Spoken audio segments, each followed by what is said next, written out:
जयपुर में 1.5 लाख किलो के Amul product expiry date के बाद भी बेचे जाने की कोशिश की जा रही थी। अथॉरिटीज ने छापा मारा तो देखा कि लेबल्स को हटाए जा चुके थे और नए एक्सपायरी वाले लेबल्स को चिपकाए जा रहे थे।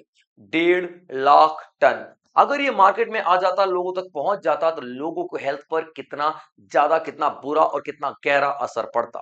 तो दोस्तों, आज के सेशन में हम देखेंगे कि ऐसी कौन सी अथॉरिटी है जो फूड सप्लायर्स को कंट्रोल करती है, रेगुलेट करती है। हमारे भारत में ऐसे कौन कौन से कानून हैं, हर एक चीज पे बात करेंगे, एक एक पॉइंट पे डिटेल डिस्कशन करेंगे। तो लेक्चर में अंत तक बने रहेंगे और जो भी साथी इस प्लेटफॉर्म पे नए हैं, चैनल को सब्सक्राइब जरूर करिएगा दोस्तों।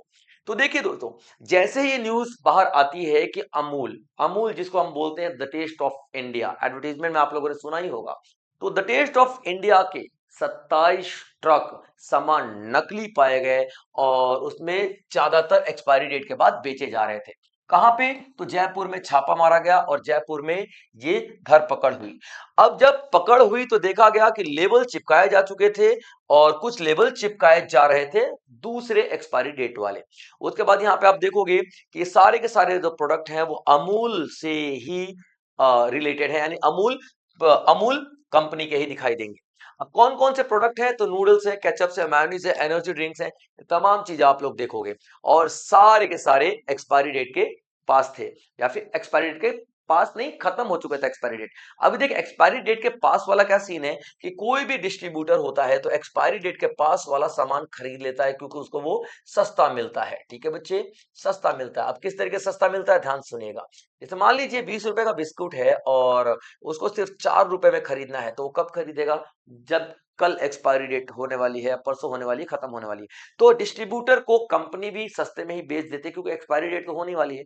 अब ये डिस्ट्रीब्यूटर इतना सस्ता प्रोडक्ट लेकर के जाता है, लेबल को मिटाता है, नया लेबल चिपकाता है जिसपे एक्सपायरी डेट किसी और डेट की रहती है। ठीक है बच्चे, तो नूडल्स, केचप, मेयोनीज जैसे तमाम चीजें यहां पर आप लोग देखोगे कि पकड़ी गई। अब देखते हैं एग्जैक्टली कितना अमाउंट था।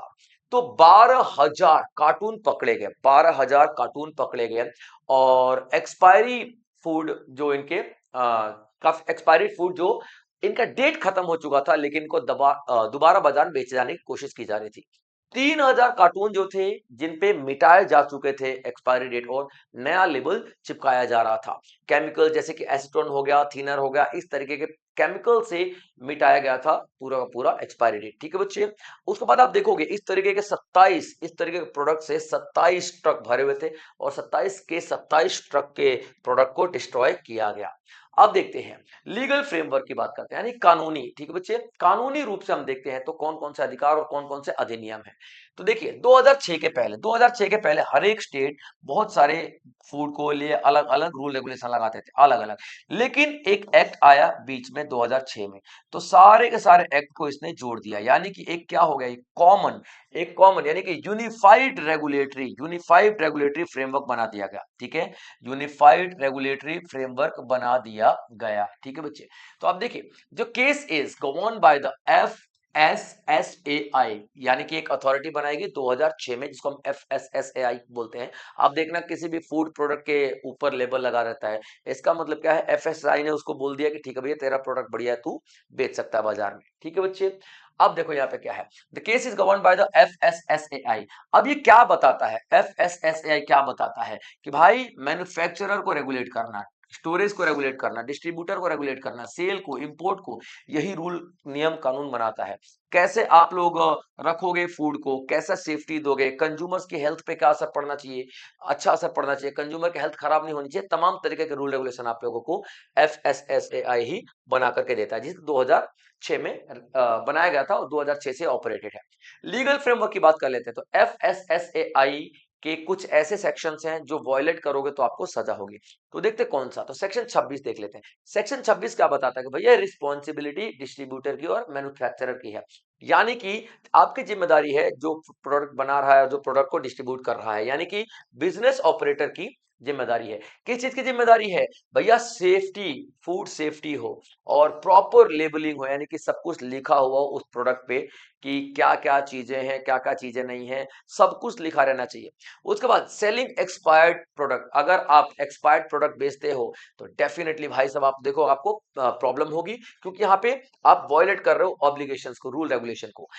आर्टिकल 52 क्या बताता है कि मिसलीडिंग लेबलिंग, यानी कि आप लेबल तो लगा रहे हो लेकिन उस लेबल पे गलत इंफॉर्मेशन लिख रहे हो, गलत गलत इंफॉर्मेशन लिख रहे हो, तो डेफिनेटली आप पर सजा होगी और आपको 3 लाख तक का पेनाल्टी जुर्माना लगाया जा सकता है। ठीक है बच्चे, चलिए section 59 food safety and standard act 2006 की बात कर लेते हैं। फूड सेफ्टी, ठीक है बच्चे, food safety and standard act 2006 की हम बात करते हैं। ये किस चीज से डील करता है? डील करता है अनसेफ फूड कॉजिंग हार्म, यानी कि बहुत ज्यादा नुकसान होता है इस तरीके के फूड से, ठीक है, उसको रोकता है ये। अगर कोई उस तरीके का फूड बेचता है तो उसको बहुत ही ज्यादा पनिशमेंट मिलेगी, और पनिशमेंट किस बेस पे? कितना ज्यादा नुकसान हुआ है कंज्यूमर का, यानी कि मेडिकल जो फैसिलिटीज आपको देनी पड़ेंगी, अगर डेथ हो जाती है भाई उसके बाद तो आपकी लंका लग जाएगी, ठीक है, डेथ तक पहुंच जाती है बात तो आपको हैवी पेनल्टी के साथ सजा भी भुगतना पड़ेगा। तो ये सारे के सारे सेक्शंस इंपॉर्टेंट हो जाते हैं एफएसएसएआई के, ठीक है बच्चे। उसके बाद आर्टिकल 31 सेक्शन 31 बताता है कि बिना लाइसेंस के, और लाइसेंस आपको कौन देगा? एफएसएसएआई देगा। बिना लाइसेंस के अगर आप फूड प्रोडक्ट बेचते हो या फिर मैन्युफैक्चरिंग करते हो तो डेफिनेटली आप पर कार्रवाई की जाएगी। क्लियर है बच्चों, याद रखना, यानी कि बिना लाइसेंस के नहीं। तो ये जो डिस्ट्रीब्यूटर था जयपुर वाले केस में, इसके पास लाइसेंस नहीं था, इसके पास लाइसेंस नहीं था, इसका मतलब इसने इस एक्ट का वायलेशन किया है। अभी देखिए पूरे देश में जितने भी राज्य हैं तो एफएसएसएआई एक इंडेक्स निकालता है, इंडेक्स किस चीज का? इंडेक्स इस चीज का इंडेक्स किस चीज का भाई साहब? तो इंडेक्स इस चीज का कि कौन सा राज्य बढ़िया रूल रेगुलेशन अपनाता। तो इसमें सबसे ऊपर देखोगे आप केरला को।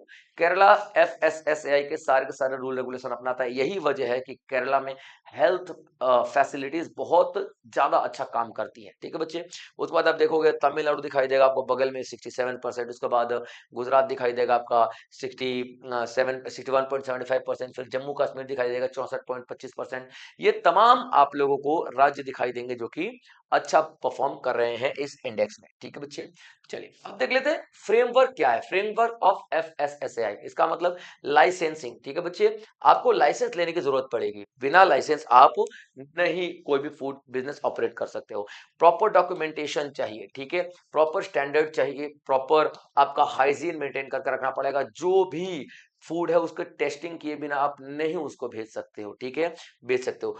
और जो भी डिस्ट्रीब्यूटर है उसकी ट्रेनिंग कंपलसरी है। इन सभी के बाद आप लोग यहाँ पे क्या देखोगे? इन सभी के बाद आप लोगों को लाइसेंस प्रोवाइड होगा, अदरवाइज लाइसेंस प्रोवाइड नहीं होगा, ठीक है। चलिए अब देख लेते हैं इसके बारे में और भी डिटेल। सबसे पहले कि ये क्या एक स्टैट्यूटरी बॉडी है। एफएसएसएआई एक एक्ट के जरिए आया था, स्टैट्यूटरी बॉडी है, कॉन्स्टिट्यूशनल बॉडी नहीं है। किसके अंडर आता है? तो ministry of health and family welfare के अंडर में आता है। कितने मेंबर होते हैं? तो एक आपका इसमें चेयरमैन दिखाई देगा, एक आपका इसका चेयरमैन दिखाई देगा, ठीक है बच्चों, एक चेयरमैन होगा। और इसमें 22 मेंबर्स होते हैं, 22 और मेंबर्स आपको दिखाई देंगे, ठीक है।